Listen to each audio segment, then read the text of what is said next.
আমি ছোটবেলায় নানু বাড়িতে বড় হয়েছি। মানে ক্লাস ৩ থেকে ৬ পর্যন্ত নানু বাড়িতে। আব্বু আম্মুর ঝগড়া হয়েছিল তাই নানু বাড়িতে থাকতাম। বলে রাখা ভালো, নানু বাড়িটা অনেক পুরান বাড়ি। আশেপাশে হিন্দু রাজা বাদশাহ আমলের বাড়ি এবং মন্দির আছে, এবং এর পাশেই শ্মশান, আর এলাকার হিন্দু মারা গেলে ওখানে পুরানো হয়। যাই হোক, আসল কথায় আসি। আমি ছোটবেলায় অনেক সুন্দর আর মোটা ছিলাম। মসজিদে নামাজ পড়তাম ছোটবেলায়, কুরআন শরীফ তিলাওয়াত ছিল হুজুরের থেকেও ভালো। তবে আমার সাথে কোনো ছেলে মেয়ে বন্ধুত্ব করত না, তো বেশিরভাগ সময়ই আমি একা থাকতাম।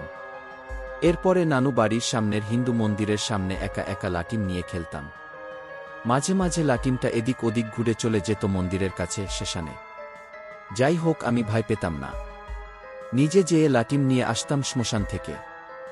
এরপরে আমি ক্লাস 6-এ যখন উঠি তখন বাবা মায়ের ঝগড়া মিটমাট হয়, আমি আমার বাড়িতে এসে পড়ি। আমার বাড়িও কাছেই, নানু বাড়ি থেকে 1-5 মিনিট হাঁটলেই হয়। তো আমার বাড়িতে ফিরে আসার পরেই আসল খেলা শুরু হয়। আমি শুধু নানু বাড়ির ও মন্দিরগুলা দেখি চোখের সামনে, আর নানু বাড়ি যেতে ইচ্ছা করে। আমার আশেপাশে মানুষ থাকলেও একা মনে হয় নিজেকে, কিন্তু নানু বাড়ি গেলে একা একা ওই জায়গাগুলোতে থাকলেও মনে হয় আমি অনেক হ্যাপি, সবাই আমার পাশেই আছে।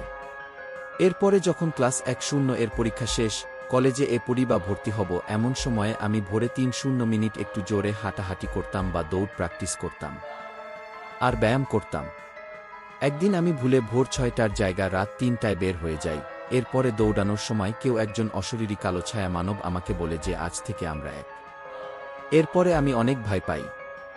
এর মধ্যেই ফজর এর আয়ান হয়। আমি বুঝতে পারি যে আমি অনেক রাত বের হয়েছিলাম। সেই থেকে আজ পর্যন্ত আমি বাসায় থাকা অবস্থায় পুরোপুরি জামা কাপড় পরে থাকতে পারি না। ছোট একটা শর্টস টাইপের প্যান্ট পরে থাকি। আমি যদি বাসায় থাকা অবস্থায় প্যান্ট শার্ট বা লুঙ্গি গেঞ্জি পরে থাকি তাহলে আমার অনেক বিরক্ত লাগে। শুধুমাত্র ছোট জামা কাপড় পরলে শান্তি লাগে। শীতকালেও একই অবস্থা। আর একটু পর পর আমি অটোমেটিক কিভাবে যেন আয়নার কাছে চলে যাই, আর যত দিন যাচ্ছে আমার ফিটনেস সুন্দর হচ্ছে। আর ওই দিনের পর থেকে এলাকায় কেউ মারা গেলে আমি বলতে পারি আগে থেকেই। এটুক বলতে পারি আজ এলাকায় কেউ মারা যাবে। তবে কি মারা যাবে এটা বললে আমার অনেক খারাপ অবস্থা হয়ে যায়। তারপর করো অ্যাক্সিডেন্ট হলে আমি থেকে বলতে পারি যে তোমার অ্যাক্সিডেন্ট হবে, সাবধানে থাইকো। তবে তাকে সাবধান করার ফলে আমার জ্বর হয়, আর আমার কথা মতো তার অ্যাক্সিডেন্টও হয়। আর আমাকে কেউ যদি ইচ্ছাকৃতভাবে কষ্ট দেয় বা মনে দুঃখ দেয় তাহলে সে আর কখনো উন্নতি করতে পারে না। এক কথায় তার জীবনটা জাহান্নামে পরিণত হয়। আমি আমার এই দিকগুলো নিয়ে খুব বিপদে আছি। আমার কোনো বন্ধু যদি আমাকে নিয়ে হাসাহাসি করে তাহলে হয়তো সে পরীক্ষায় ফেল করে বা রাজনীতিতে ভালো পজিশনে থাকার পরেও হঠাৎ করে ছিটকে পড়ে যায়, নয়তো চাকরি হয়েও হয় না। পুরা হতাশাযুক্ত জীবনে জড়িয়ে যায় সে। তার জীবনের থেকে হাসি জিনিসটা উধাও হয়ে যায়। গত বছর আমার এক শিক্ষক আমার ফার্মেসিতে ওষুধ কিনতে আসে, এবং আমি তার থেকে সব সময় 100 টাকার ওষুধ নয় 5 টাকা রাখি, মানে 5 টাকা কম রাখি।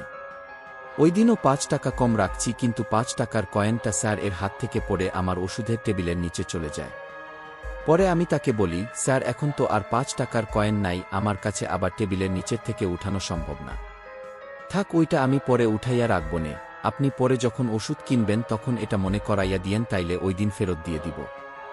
উনি একটু কিপটা টাইপের। উনি আমাকে ধমক দিয়া বলে, এখন কেন উঠাইতে পারবা না? টেবিলের নিচে কিছু একটা ঢুকাইয়া দেখো, বাইর করো ওই 5 টাকা। তখন আমি বলছি যে স্যার আমি এখন ভালো জামার কাপড় পরা, এখন এই ময়লা ধরতে চাই না। উনি জিদ দেখাইয়া ওনার মেয়ের হাত ধীরা চইলা গেল। আমি কষ্ট পাইছি তার ব্যবহারটায়। ঠিক তার 2 দিন পর তার মেয়ে পানিতে পড়ে মরে যায়। আর এরপরে তার শুরু হয় কোমরের হাড্ডিতে ব্যথা। এখনও সোজা হয়ে ঠিক মতো হাঁটতে পারে না উনি। আমার পাশের দোকানে এক ব্যবসায়ী কাকা, তার বয়স আমার থেকে 6-7 বছরের বড়। উনি আব্বুর এক ছোট ভাই হয়। প্রায়ই আমার সাথে মজা করে বলে, করে তোর মা কেমন আছে? আমারে আব্বু বইলা ডাক দে। এইরকম মজা হয়তো সব এলাকাতেই করে, তবে আমার এগুলা ভালো লাগে না। আমি ওই কাকারে বলছি যে কাকা এগুলা আমার ভালো লাগে না। তো উনি এখন আরও বেশি বেশি বলে আমাকে পচানোর জন্য।